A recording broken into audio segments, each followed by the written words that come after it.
Alors, on arrive à, on arrive à faire quand même un peu de chemin. On arrive jusqu'au moment où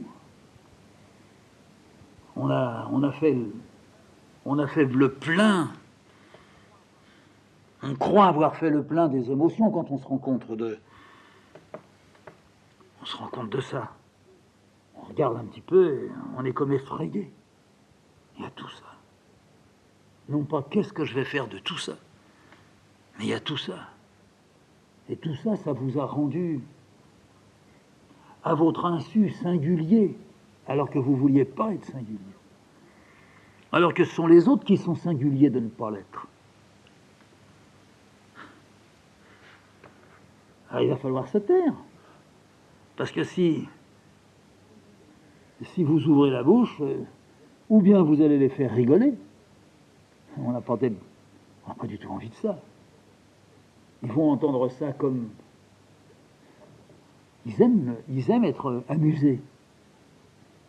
Et vous êtes là, vous avez envie de leur dire, mais bien sûr qu'il y a toujours du rire. J'ai même connu des gens qui mouraient, qui riaient. Oui. De colère, peut-être. Ça, ils ne sont pas d'accord. Ils n'ont pas compris la vie. Ils l'ont compris autrement. Bon, d'accord. Mais ils n'ont pas compris. Je le maintiens.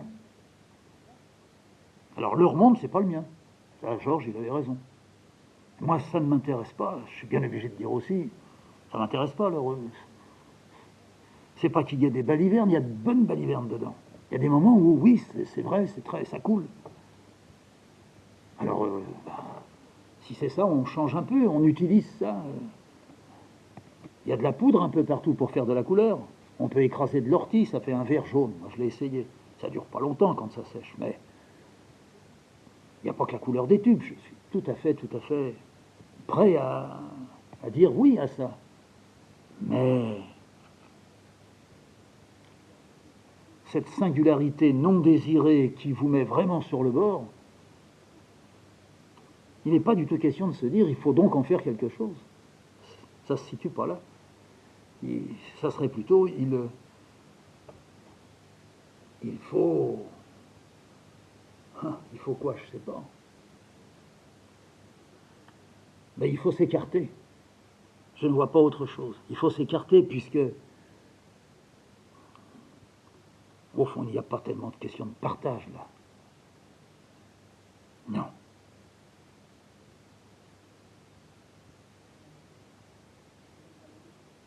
Je dirais qu'à la limite, on peut quelquefois se croiser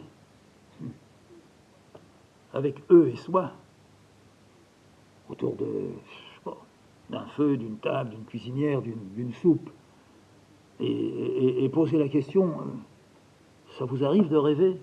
Et vous vous souvenez de vos rêves? Alors, il arrive qu'ils acceptent de dire qu'ils rêvent. Qu'ils reculent à l'idée de pouvoir dire ce qu'ils ont rêvé, de n'être pas sûrs de bien se souvenir de... Ah, ils se perdent dans des détails. Alors on dit, ça fait rien. Dites-le moi. J'aime bien entendre ça. C'est mieux que le cinéma. Moi, c'est ce que je disais. Alors quelquefois, ils parlaient. Quelquefois, ça allait plus loin que ce qu'ils auraient voulu. On voyait que ça leur tournait la tête, ça les chavirait. Il y avait en eux un mélange, pour ainsi dire, inconnu, parce qu'ils passent leur vie à gommer tout. Et puis là, ils avaient levé le couvercle, ils n'arrivaient plus à le remettre. La buée, elle sortait dans tous les coins. Ils avaient peur de se brûler. Alors ils laissaient s'échapper. Alors ils sont effrayés. Ils disent, faut pas croire d'abord les rêves, voilà, les rêves, mais ils ont besoin d'aller jusqu'au bout. Ils sont pris par leur propre émotion. Puis ça retombe. La vapeur est partie, la soupe devient froide, ils sont fatigués. Je me suis jamais moqué d'eux. C'était pas leur misère qu'ils venaient de montrer, c'était au contraire leur richesse, mais cette richesse, ils la balayaient avec Un vieux balai, il ramassait ça dans une sale pelle et puis il foutait tout dans le feu. Voilà ce qu'il faisait de ça. Ah.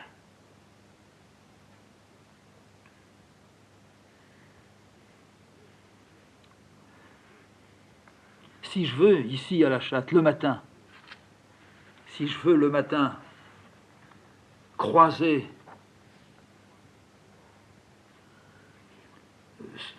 j'ouvre les persiennes, les volets en bas, au rez-de-chaussée.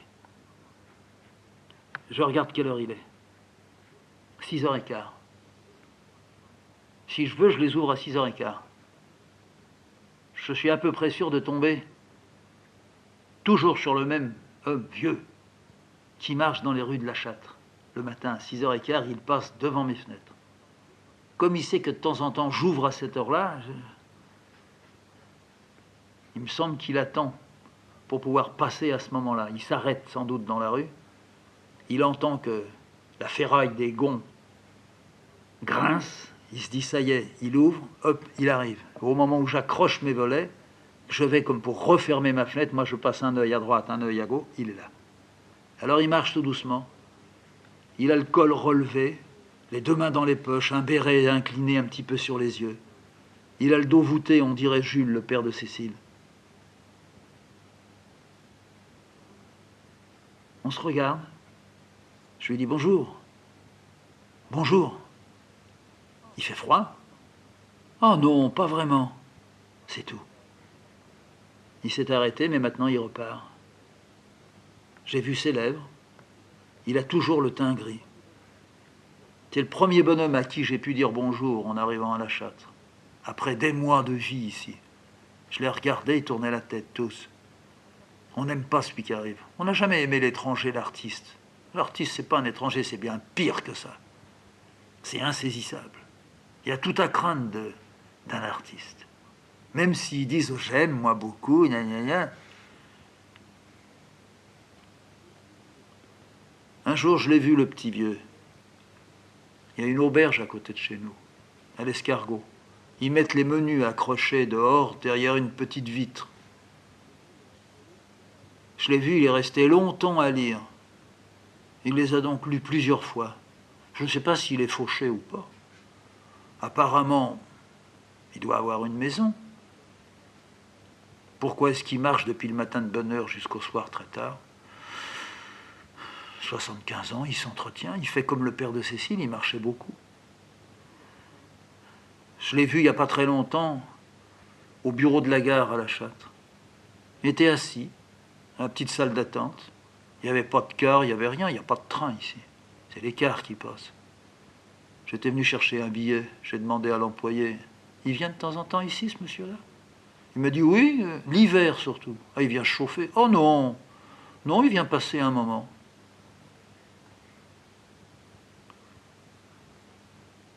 Ce petit vieux-là, il me donne aussi une émotion. Mais ce petit vieux-là, il a de l'émotion en lui. Il se donne une émotion quand il regarde les menus à l'auberge. Il vient vivre une émotion ou revivre une émotion quand il se met dans la salle d'attente des cars. Il relève toujours son col, son béret, il est le même dedans et dehors, la même couleur. Une fois, j'ai acheté des cerises sur le marché, il était là. Alors je les ai goûtées. J'ai dit, vous voulez les goûter aussi? Alors il a goûté. Elles sont bonnes, il m'a dit. J'ai dit, oui, je crois que c'est ce qu'on appelle les cerises anglaises. Ah, c'est un petit peu aigre. Ouais. Vous aimez ça? Ouais. Ah, vous voulez mon paquet, puis je vais en prendre un autre, si ça vous fait plaisir. Il a été offusqué. Il a été poétiquement parfait. Ah non, jamais. Je lui dis, non, non, mais je vous les donne parce que j'avais envie de donner quelque chose, là. Je suis content. Ou alors on en mange tous les deux un petit peu. Alors on s'est mis côte à côte, sur la place, là près du boulanger. Je tenais le paquet par en dessous. Un coup, ma main plongeait dedans, j'en sortais, j'arrachais la queue, je crachais le pépin. Un coup, c'était sa main à lui qui rentrait, et on faisait autant. On est arrivé au bout en très peu de temps.